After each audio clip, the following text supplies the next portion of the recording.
This is Healing with Haley, episode 24, How to Say No Without Sounding Like a Beep. Welcome to the podcast where it's all about healing, self-improvement, our brains, and living your dream life. My name is Haley Kirk, and I'm a life coach, mom, and entrepreneur here to show you how to be the hero of your story. What is up, you guys? Today is Sunday, and I just did a cold plunge today. That was insane. It was like a cold plunge with sauna mixture with my lovely friend. It was so fun. I feel so good. Like my body feels amazing. I feel very relaxed. And now I just need to calm my brain because my brain is going a million miles a minute with all these ideas of what I want to share with you guys today. So let's dive deep. First, to talk about how to say no, essentially we're talking about boundaries, is a story where this past, I think it was on Friday or Saturday, I was at a restaurant and I was doing a food pickup. I was waiting in line and this guy, we were talking and having conversation, and he had a son. So, we're just talking about his son, and in the conversation, he was like, let me get your number. And I let him know, I'm okay. And so the conversation kept continuing. And then a few moments after I get my food, he was like, hey, let me get your Instagram. And I was like, there was a part of me that just wanted to do it and just give it to him, even though it was out of my way, inconveniencing, I was in a rush. I had a time frame. I wanted to do it just to make him happy.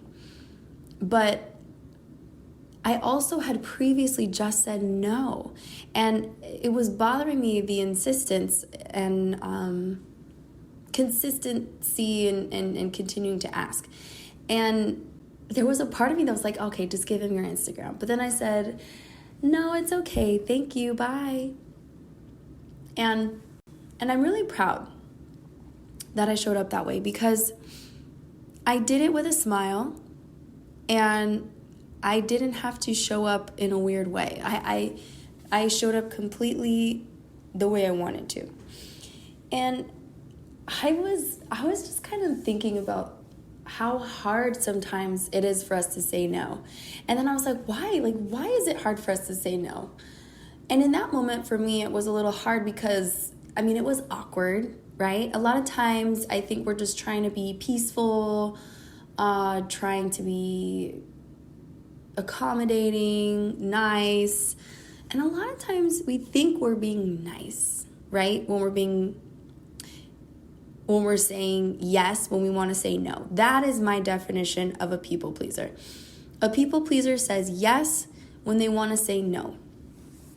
And boundaries essentially are our yeses and nos. And one of my favorite books, it's the book, I got it, Boundaries, When to Say Yes, How to Say No, to Take Control of Your Life by Henry Cloud. And I'm going to attach a link in the show notes where he kind of talks about boundaries, and he says it's a border. And I love that. It's like owning property, and on the property you have a gate, right? And he says that the gate is our body. And then in the body, when you open the gate, inside of the gate is all the treasures. All of the treasures that we house, our emotions, our thoughts, our heart. And I think that's just so beautiful, because it's very important who we let in, and boundaries are always just a way to protect ourselves, right? So why do we say no? Why? So a lot of it, I was thinking, is approval seeking. I want him to think I'm nice. I want him to think I'm kind.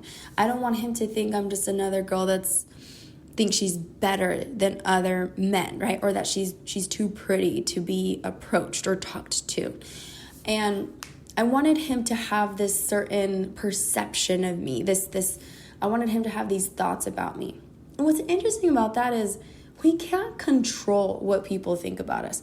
They could even invite us to know what they might be thinking, and it could or could not be true. We don't know. We can't even know for sure what their thoughts are. So it's not really important to know what people think of us, but we want to think we can control or influence that, which is very interesting. And then we want to be liked. We want the approval. A lot of times we want to be helpful, but in that instance, we can or we just don't want to.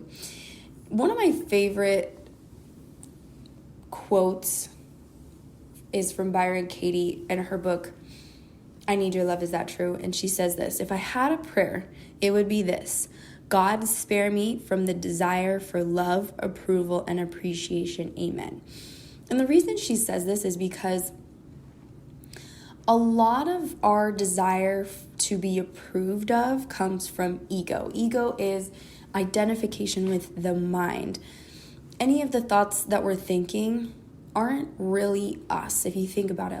It's like 80 to 90% of the thoughts we think are negative and repetitive, which is so interesting. And to think that we are trying constantly to be approved of, to be loved, to be appreciated, it's really just the ego speaking, that incessant voice in our brain that's just saying all kinds of wackadoo. So that was something that came to mind. And another thing that I think is very interesting is when we do people please. Let's say I had said, okay, yeah, I'll just give you my Instagram, right? In that moment, I am betraying what I set out to do, my boundaries, my yeses and nos for their yeses and nos, right? I didn't want to give him my number or stay in contact, but I wanted to do it just so that he would be happy or not feel rejected. And granted, it's important to be kind, but we cannot control how people feel or what they do. All we can control is what we do. And it's interesting. So the definition of betrayal, listen to this: exposed to danger by treacherously giving information to an enemy, unintentionally reveal, be evidence of. So to not be loyal to your country or a person, often by doing something harmful, such as helping their enemies. Not loyal is another word. So loyalty, right, is, I think, loyalty is interesting. Let's check this out. The quality of being loyal. A strong feeling of support or allegiance. I like that. That's awesome. Yeah, support or allegiance. Yeah. So anyway, I'm getting stuck on words. Being loyal. So I'm not supporting, right? I like that word. I'm not supporting what I want. I'm supporting what they want. And in turn, what I'm saying is their needs are more important than mine, which is not true. Well, it doesn't serve us to be serving of others all the time, right? Of course, it's beautiful to serve, but it's not beautiful to serve resentfully. And when we're people pleasing, we're giving with resentment. Crazy. When I first heard that he talks about this in his book, bitter indignation at having been treated unfairly. It's this bitterness, irritation, displeasure. It's a person experiencing resentment will often feel a complex variety of emotions that include anger, disappointment, bitterness, and hard feelings. Yes. And there's even if you're interested in, religious philosophy or ideology. There's these, in the Bible, it talks about how giving resentfully is actually a sin. Sin meaning missing the mark, that true definition of sin. So we're missing it. We're missing the point.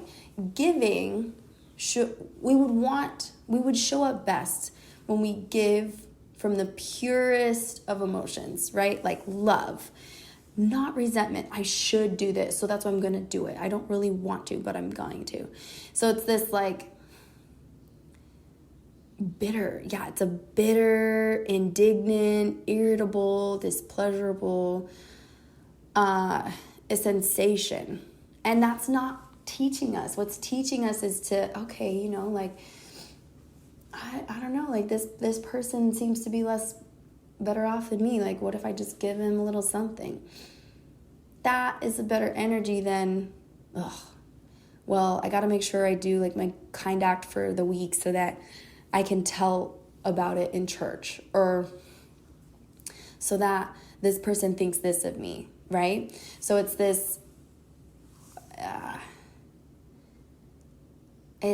it's the energy and the emotion in which we're doing things that I think really is what empowers us and builds us as humans. So enough on that. No, the word no is the nicest thing you can do because it's true. Why? The religious philosophy teaches us to not tell lies.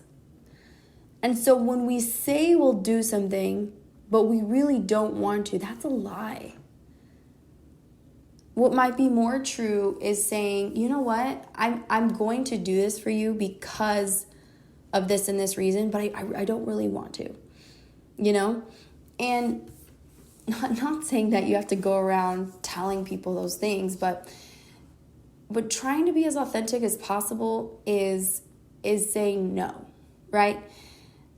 No, I really don't want to bake 12 dozen cupcakes for a fundraiser. I don't want to do that. But here's what I'd rather do. I'd rather go buy some. I could contribute $20 for you guys to go buy some at the grocery store. That I can do. I can do that. That I can do. But I'm not going to be baking at all hours of the evening to help with a fundraiser. And I don't want to do that. No is so pure, right? And what's really beautiful about saying no is you don't have to have a justifier. You don't have to have a because afterwards. No, because this and this happened to me and, woe was me. No. All it has to be is a no. Hey, can you help me plan this party so that it's special and da-da-da-da? No, I really can't, and I don't want to. But here's what I can do. Da-da-da-da. And I'm also going to attach, this is such a cool resource. I found this resource a while ago through the Dave Ramsey media. And this woman is a businesswoman in the Dave Ramsey personalities. And I love her list of no's. It's such a cool document of how to say no and to specific occasions. And you really don't have to have a why. Just saying no is enough. And if they ask why, you say, I really appreciate you asking me. I don't want to. I can't. And then you can leave. And if they're persistent, right, you get to say, I don't need to stay here and justify myself. I can leave this situation. Why saying no is so great. Saying no gives you freedom. And I love how Henry Cloud talks about that in his book. And he starts the book off with a woman who's a unable to uphold boundaries in her home, at work, with her social life. And it's amazing. So she starts like a day in the life of this woman who has a hard time upholding boundaries.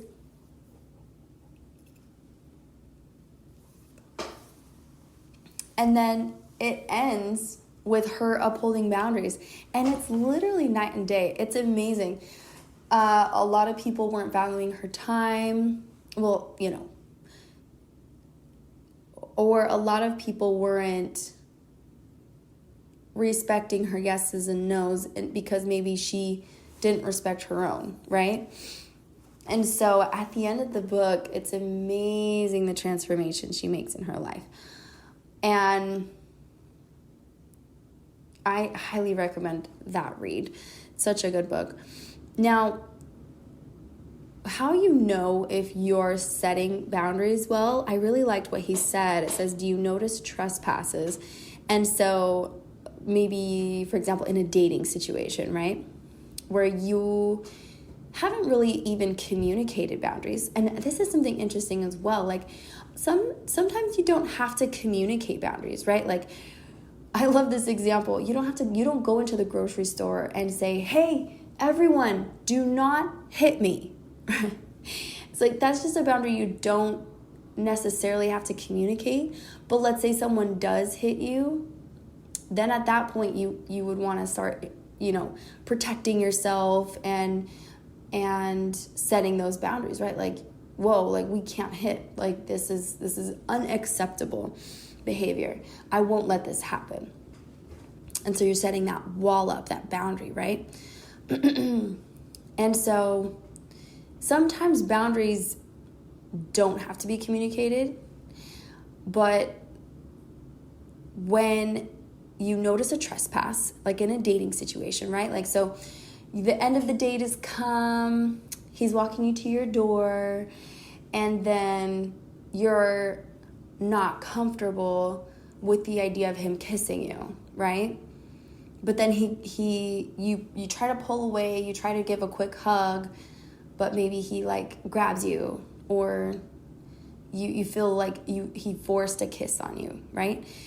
That's a trespass. That is a really great moment to express a no. Say, hey, whoa, that was uncalled for. I wasn't ready for that kiss, or I wasn't ready for what you just did. And please don't ever do that again, And so boundaries are, if you continue to do this, then I will do this. You're taking control. So boundaries aren't like, if you don't do this, then you're going to da-ga-da-ga-da. That just puts you in a place of an unempowered place. So boundaries look like, if you do that again, here's what I'm going to do. I'm going to leave. I'm going to say this. I'm going to do this. And that is a really great way to do a boundary. And a lot of times boundaries, they don't have to be serious, right? They could be whatever you want them to be. I don't think they have to be like, here's this serious, lawyer-like conversation. It could just be like, hey, that really didn't jive well with me. I really can't have you doing that again. This is a big boundary for me. I love you and I care for you, and I have to let you know, right? So anyways, guys, these are some of my favorite ways and reasons to say no. No is truly the kindest thing you can do. It really is a great tool, and you don't have to justify it. It can stand alone. It's its own sentence. And yes, again, the books I recommend are I Need Your Love, Is That True by Byron Katie, and Boundaries, When to Say Yes, How to Say No and Take Control of Your Life by Henry Cloud. So I'm going to go ahead and link those things in the show notes. I hope you guys have a great Sunday. We'll chat soon.